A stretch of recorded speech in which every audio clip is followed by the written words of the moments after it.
Green Mountain Picker here. I'm going to give a little demonstration on how to change your outer ball tie rod end on a Ram 2500 series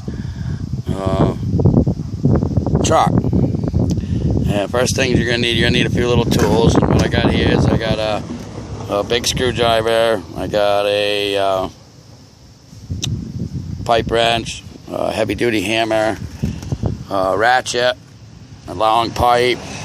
I also have a air chuck, and I will need some smaller wrenches to undo the coupling when we get to that point.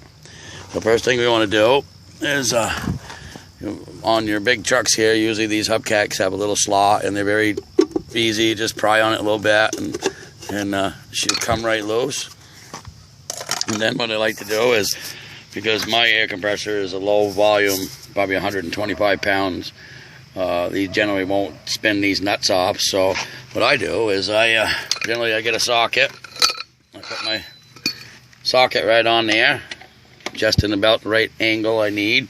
And then I take my large breaker bar pipe, this is an old Craftsman's, and I just turn them. And I go around, I turn them one time, and once I get them all turned, cracked open, and I then switch things around in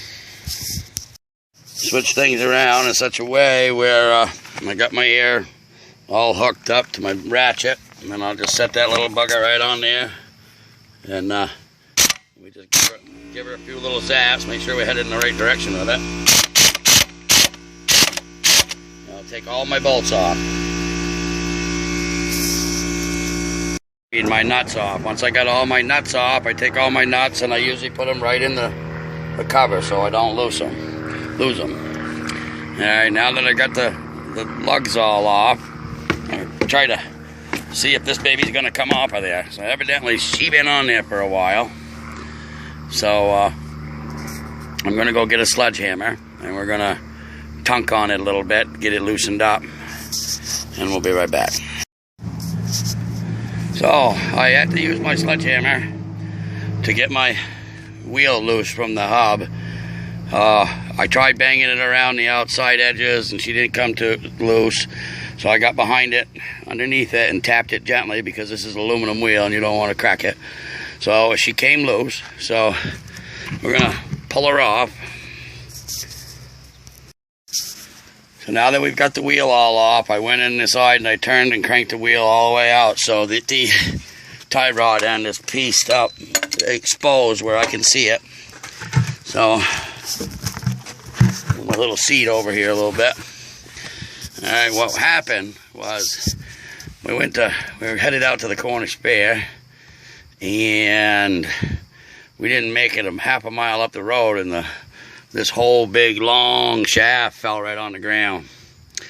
And I weren't going to spend, $90 or $125 for a wrecker to come out and pull me home, which I was only a half a mile from home. So I had a old tie-down strap, and my wife adjusted the wheel and we was able to get the knuckle back up in there, and I wrapped it quite a few times just to creep it home. I mean, I was only doing like 5-10 miles an hour at the very most, just to get it back to the driveway. And yeah, that was fun. And so what we're gonna do is we're gonna unravel this baby and loosen her up. And we just did it because I just, these actually, I was surprised, probably could have went all the way to the fair with it. This pretty rugged stuff, but I wasn't going to chance it. So I came back to the house, grabbed our other car and went to AutoZone. And that's where I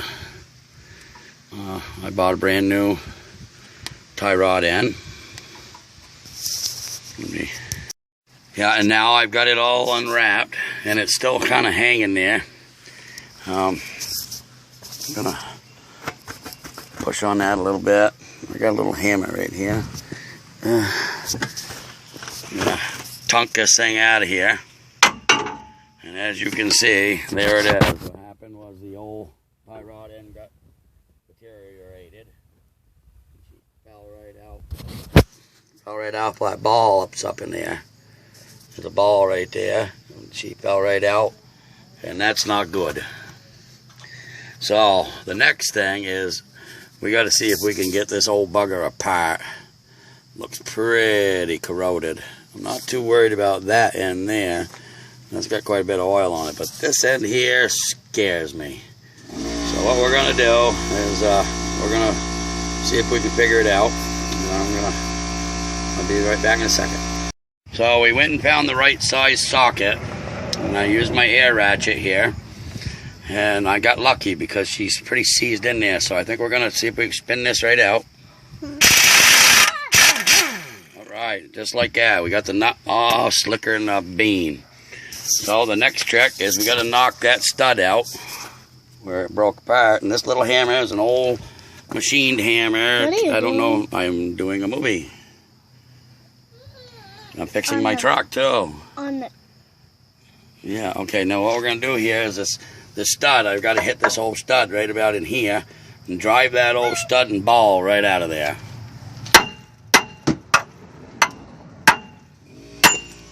There she goes, parts and pieces.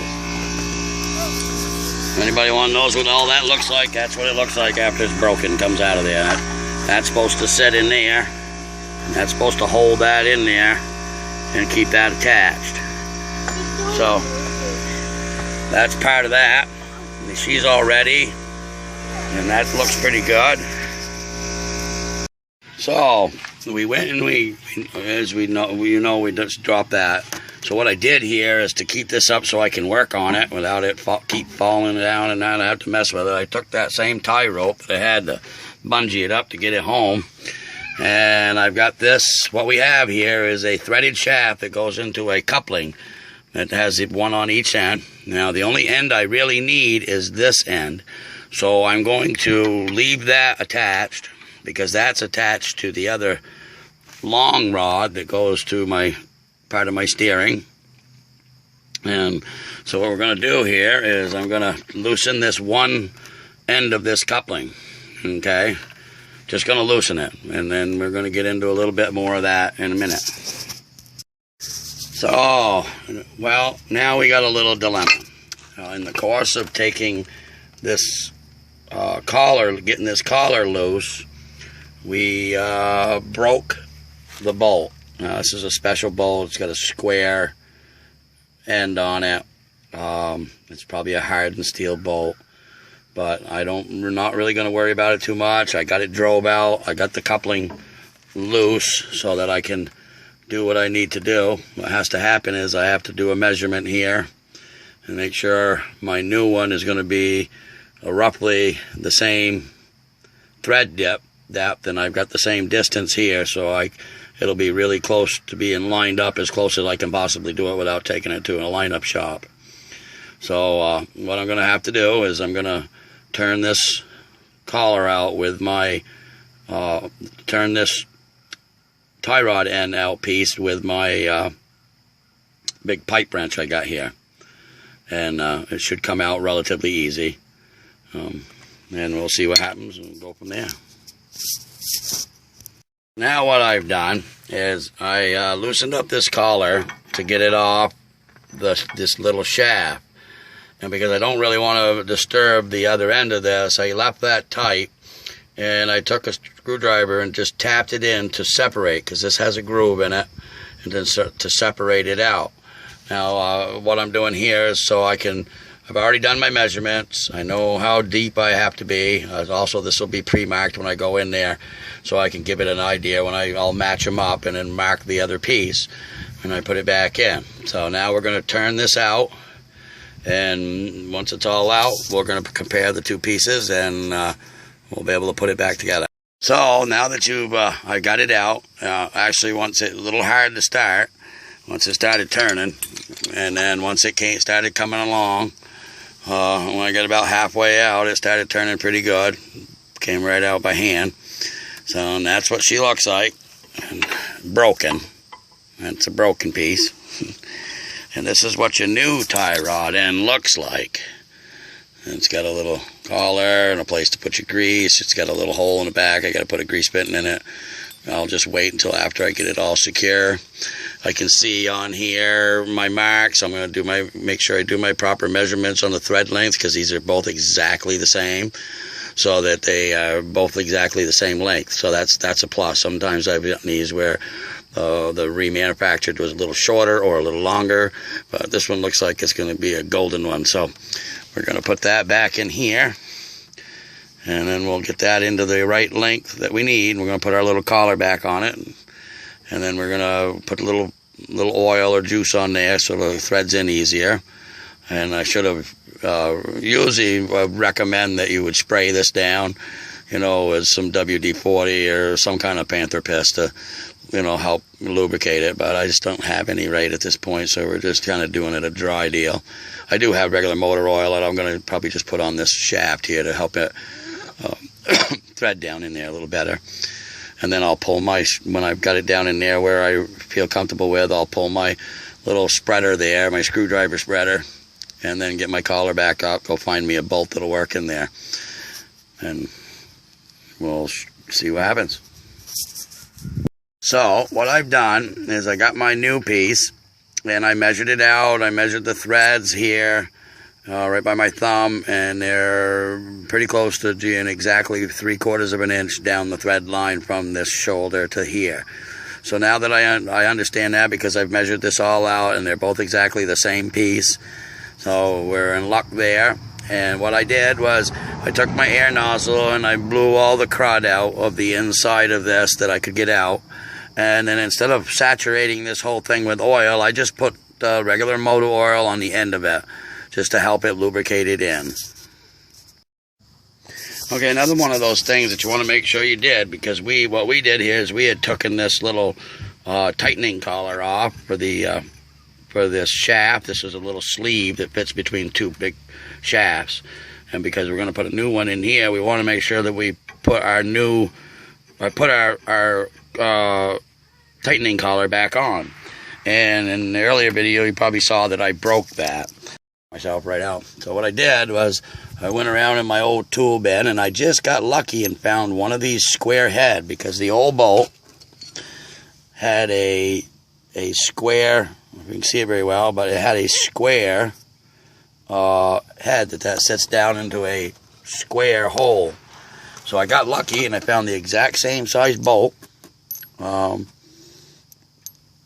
a nut. So what I'm going to do is look around for another nut, because what I'm going to do here is I'm going to double nut this, because I don't have a locking nut or anything like that, and this is not as strong as, probably not the same temper as that one there, but it's not going to matter because there's not a lot of stress on it. It just tightens this to the shaft, so it's not a very big deal. So we'll work on that as soon as we get our shaft in there, and once we get our shaft in there, we'll be right back. Now that we've got our shaft all in, we have it measured, and I put a little sledgehammer in between there because it was flopping around a little bit. We're going to untie our strap that used to save us to get home, and then we're going to take this nut off, and we're going to set this up into this hole, and once we get that set, we'll be right back. Okay, we have accomplished our mission. We got a brand new tie rod end in. We put the fitting in the bottom for grease.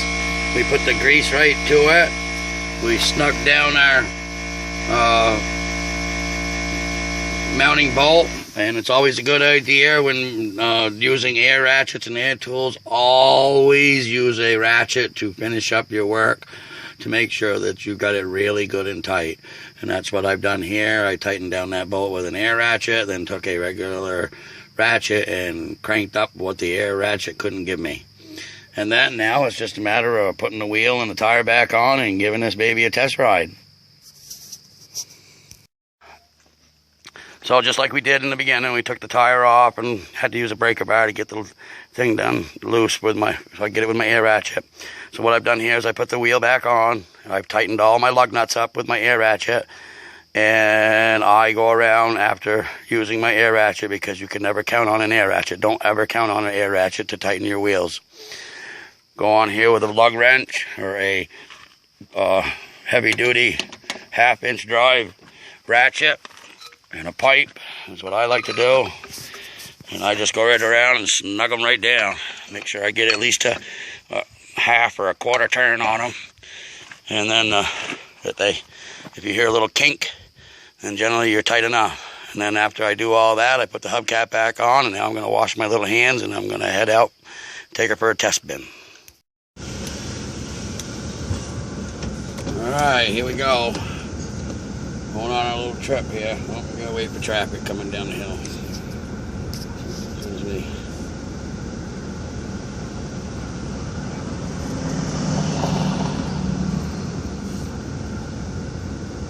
Take her for a little test ride.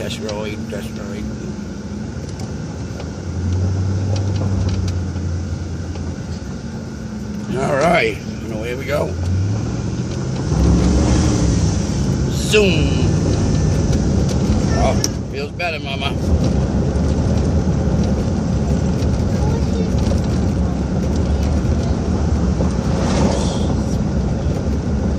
Boy, that sun's bright. Where's my gill monies? Jesus. You asked that yesterday. I don't know where your sunglasses are.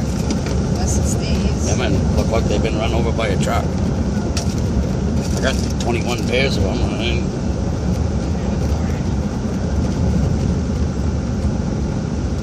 Well, we got the whole gang with us.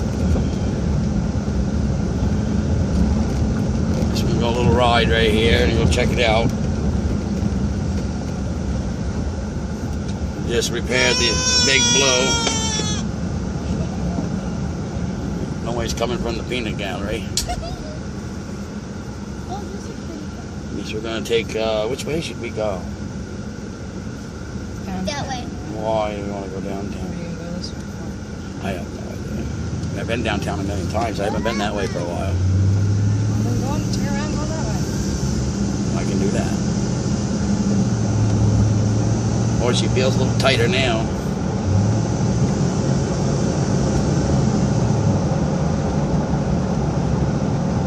It took me what? An hour and a half? Yeah. Yes.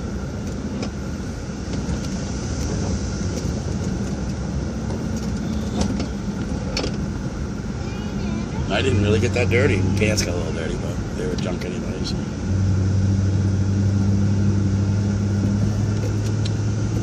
Will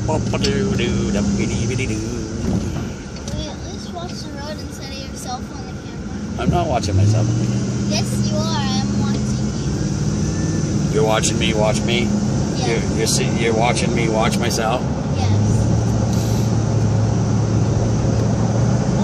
Alright, here we go.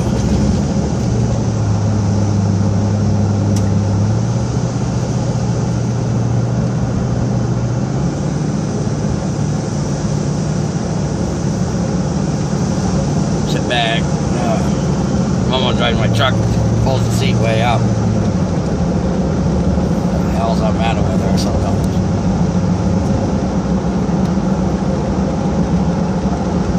So, we're gonna go ride around, and we ain't got a dime in our pocket, but we'll check it out. Correction, I have $3 in my pocket. Well, I know right where the ATM machine is. I'm pretty sure I don't know where my ATM stuff is. We don't really need money when you're with me because I usually get everything free. Where's your wallet? It's in that, I think it's in the, Red purple. card? It's in the red car. It's not good. No, but this feels better. So we probably can go back and get the wallet out. Might be a good idea. So yeah. Well, it's 6:25. I mean, who the hell's gonna be having the exit? Just hope nobody goes poking around my car.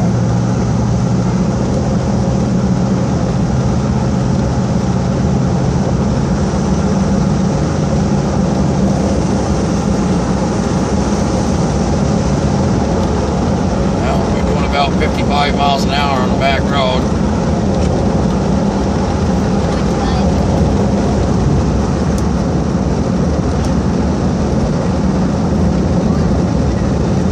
Truck feels beautiful. But did have a little bit of a shimmy in it before, and I didn't have the money right off to go fix it. I was just kind of procrastinating on the whole deal. Today we didn't make it a mile from the house, and front end dropped right out. I was like, whoa. Good thing I had a piece of that nylon, big heavy nylon strapping. Shoved the ball joint back up in there and wrapped it up, babied it to the house, and took the other car and went over to AutoZone and picked up a tie rod end for $24. Took me about an hour and a half, plus dubbing around, finding tools and all that. I got thousands of tools that just scattered all over my head between other vehicles, and 2 other buildings, and a couple campers. And I just scrounge around, find all my tools to gather it up. It took me just the basic tools, you know, to do it. You know, I had to get the tire off and get in there and see what the damage was, see if I was going to be able to get it apart. Some of that's a little scary, you know, with the vehicles. You know, that's part of being a backyard mechanic. You kind of chance it once you take it apart, because you try to get in there. Well, mine was already broken, so I didn't have a choice. But you know, if you can do it yourself, do it yourself. The part cost me $24 and about an hour and a half of my time. You know, if I was to take that, have a wrecker go pick me up, it's a good thing I was smart enough to figure out that nylon would hold, and it did. The big, you know, it's just a small little 1-inch nylon strap, and there's really not a ton of pressure on that ball joint, but it wears over time, you know. So I was able to strap that up in there, make it good and tight enough for me to get home. And then we fixed it on our own. Took me about an hour and a half or so, dubbing around with it. God damn, crazy sunlight. Wow. And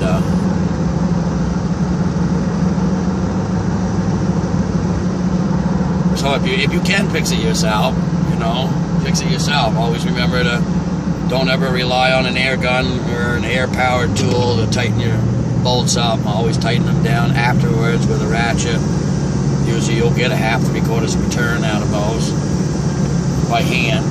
And then, yeah, another thing I didn't mention, always make sure your vehicle is blocked up and you use a good jack. You know, I had a nice floor jack that I used. And I use a little jack stand there just to make sure, just in case, you know, kid or something walks by, hits the jack, truck, you're underneath that, you don't want it to fall on you. So just a little rule of thumb, you know, a safety type thing. You should wear safety glasses too, but yeah, I don't wear them half the time. I never lost an eye yet, so watching something happen to me and lose one eyeball. But I'm telling you, that sun is vicious today. Wow. What it is, it's like 6:30 in the afternoon up here, and as the sun goes down behind the mountains there, it gets pretty bright up here. So all we're doing right now is we're just taking a little cruise, and I'm just checking out my front end. Feels tight. Oh yeah, I feel like I could race this sucker in a race car. And then we're just kind of gonna probably go back to the ranch. I don't know what our plan is. Still got a little clunk in there. I want to check that out later on. Huh? Scouting for what? Treasures. Like we need it. I got to take and get a schedule down where I want to get a schedule down where I make it a job 8 hours a day, and I'm not doing that. I'm playing on the internet. So there's somebody doing some brake work right back there. See, he's saving himself some money. I figured I saved myself probably a couple $300 because if I had to get a wrecker to go get my truck, and that's 75 and up, depending on who you want to have, who comes and gets you. You know, you might be looking at $150, and they're only going to tow it a half a mile. And then the park and having a garage put it on and get $55-$60 an hour, and they're going to jerk you off for at least 2 hours just because it's a half-hour job, but they'll jerk you off for 2 anyway. And you're looking at, you know, all total for at least $300-$400 or $300 anyways. You know, I just saved myself $300 by doing it myself. And anybody can do it. You just have to have patience, and hopefully your rig isn't all rusted to crap. Stuff will come apart, but you know, I didn't have too much of a problem. It all came apart pretty good. I wish I'd had some WD-40 to spray it down. And it's always, I don't have a torch, but I do use propane now and then. If I run across a bolt or something that's a little stubborn, I'll put that propane right on there for a little while and let it set right on there and cook for 10 minutes or so, or 5 minutes, whatever it takes to heat that up. And usually 9 times out of 10 I can turn a bolt off, which I should have did that with a bolt there that I broke. It really wasn't that old of a bolt. Just, you know, I just cranked on it and it stopped. You know, a lot of your manufactured parts don't ever put no Nemesis or anything on there. I didn't on my parts here either, but because we plan on trading the truck anyways eventually.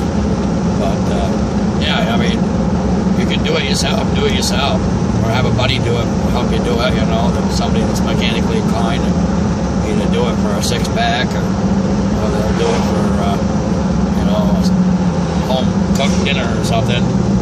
Save yourself tons of money. So, and it's up here in the winter. You know, in the wintertime it's a little different. I mean, I don't generally work on my cars when it's 30 below zero, but you know, if I have to I got a buddy that's got a nice garage. He'll let me go right in there and work on my vehicles without too much. You know, you have to let him $25 for a 12-pack or something.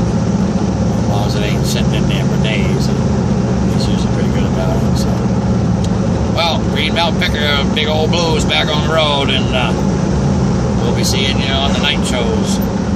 Okay, catch you later. Bye-bye. Well, we were out testing the truck, and we were going for a little cruise, and so we saw our box side the road. So this is what we picked up.